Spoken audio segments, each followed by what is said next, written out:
আরে আর তুমি কি ভাবছিলে ওই গায়ত্রীর কিসে না কিসে অ্যালার্জি আছে বলে মার আমি নাকি জোর করে গায়ত্রীকে ওই এবারে বোঝো, এবারে দেখো দেখো নিজের চোখে দেখো।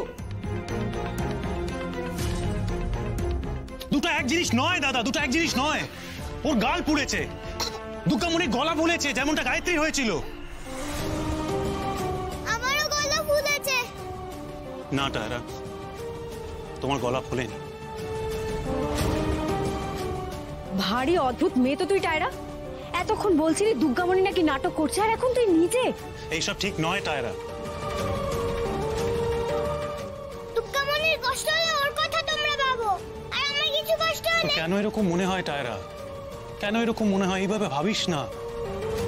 তোর কি মনে হয় তুই অসুস্থ হলে, তোর কোনো কষ্ট হলে আমি তোকে ওষুধ দেব না? এটা কখনো হয়?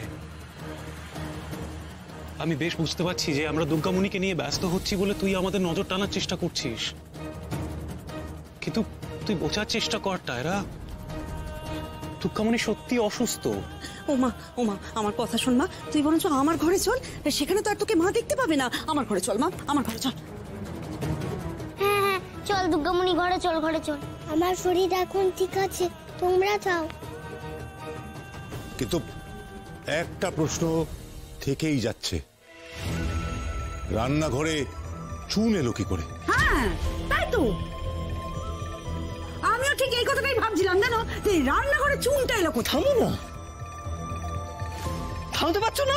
চুন নিয়ে চুনি তো অনেক হয়েছে, এবার একটু চুপ করো। দুর্গামণি তো নিজেই বললো ও এখন আগে থেকে অনেকটা ভালো আছে, ওদিকে গায়ত্রীও ভালো আছে, তাহলে এখন থাক এসব ঝামেলা, এখন থাক। আর আমি সবাইকে বলে রাখছি, এই বাড়ির কোনো কোনাকুনিতে যদি একটু চুন পড়ে থাকে, সেই সমস্ত চুন নিয়ে এসে একদম বাড়ি থেকে বিদায়। আমি যাই। ও আর ভালো লাগে না বাবা, বটে।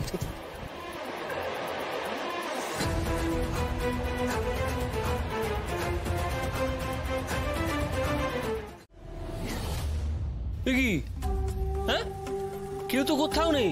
ও মা, চমচম যে বললো খেতে রাখছে, কোথায়? আরে দাঁড়া দাঁড়া, ছোট বৌমার সেবা করে সময় পাবে তবে না। ছেড়ে দাও ছেড়ে দাও ছেড়ে দাও, বুঝলে এখন না সময়টা ভালো যাচ্ছে না। বাবা কিন্তু অলরেডি জিজ্ঞেস করছে কে চুন দিয়েছে, বুঝতে পারছো তো? ধরা পড়ে গেলে চিৎ হবে। আচ্ছা ঠিক আছে, আমরা একটু স্বাভাবিক ভাবে থাকি না, হ্যাঁ মানিয়ে গুছিয়ে নি, সেটাই ভালো হবে। দুর্গামণি, এই দুর্গামণি, ওই তো চমচম। কি রে দুর্গামণি কোথায় গেল? সবাই এলেই আসবে। কেন সবাই এলে আসবে কেন? আরে ও সবার মন করার চেষ্টা করবে, জানো তো দুর্গামণি কি বলেছে? যেই কাজ করে থাকুক না কেন, ও আজ রাতের মধ্যেই ধরবে।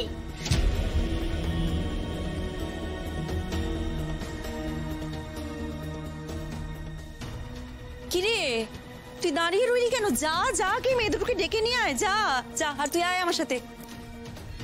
ওমা তাহলে একটা কাজ করি, ওরা সবাই খেয়ে দিয়ে নিক, তারপর না হয় আমরা আসবো। হ্যাঁ চলো ভালো, চলো চলো। চল। কি ব্যাপার, তোমরা কোথায় পালাচ্ছ? পালাবো কেন? না না, এখান থেকে কোথাও যাওয়া যাবে না, একটু বসো, আমি ফিরে এসেই খেতে দিয়ে দেবো। আমি একবার শুধু একটু ছোট ঘরে যাবো, গিয়ে জেনে আসবো যে ও কি খেতে চায় না চায়, ঠিক আছে? এখান থেকে যেও না, হ্যাঁ বসো এখানে। চৈতি যা তো, গিয়ে ততক্ষণ এই বাসন কোসনগুলো একটু জল ধোয়া কর, যা। হ্যাঁ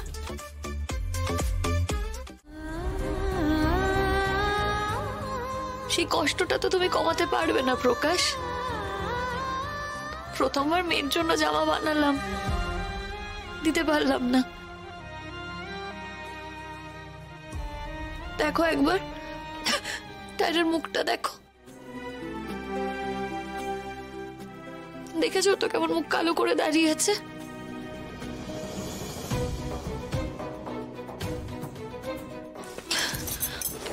ও টায়রা, আয় মা আমার কাছে আয়, আর রাগ করিস না মা।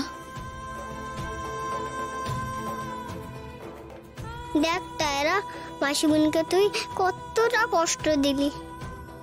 তোর মায়ের এত শরীর খারাপ, তোকে ডাকছি তাও তুই আসছিস না।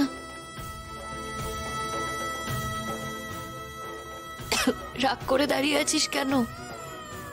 নাচ গান হলো না বলে? টায়রা,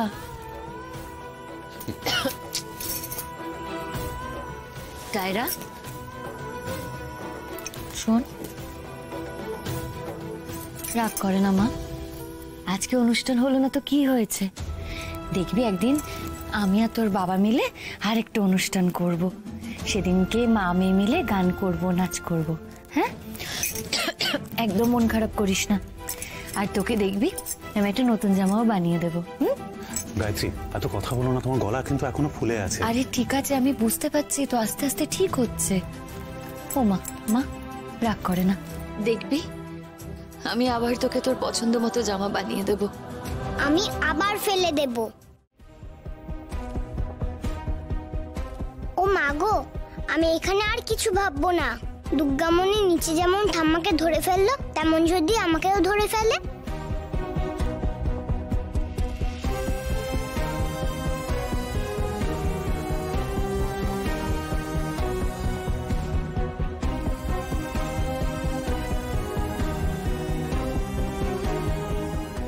টায়রাটা মনে মনে আবার কিছু ভাবছে।